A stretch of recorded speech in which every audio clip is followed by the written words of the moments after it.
Morris County in northern New Jersey, South Central Sussex County in northwestern New Jersey, North Central Somerset County in northern New Jersey, until 6 a.m.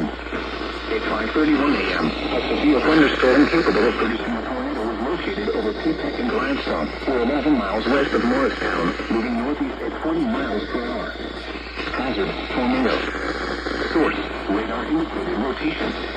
Impact, flying debris will be dangerous to those caught without shelter. Mobile homes will be damaged or destroyed.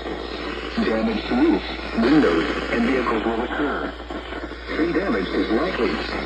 Locations impacted include Dover, Hockanham, Brinton, Wharton, Rockaway, Morris Plains, Mount Arlington, Mendham, Mountain Lakes, Peacock and Gladstone, Chester, Victory Gardens, Sockasuna Kendall, Lake Selimart, Lake Mohawk, and White Meadow Lake. This includes the following highways: Interstate 80 in New Jersey between mile markers 29 and 32.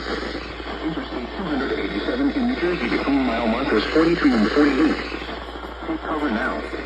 Move to a basement or an interior room on the lowest floor of a sturdy building. Avoid windows. If you are outdoors, in a mobile home, or in a vehicle, move to the closest substantial shelter and protect yourself from flying debris. Repeating, a tornado warning has been issued until 6 a.m. for the following counties in New Jersey: Norris, Somerset, and Sussex.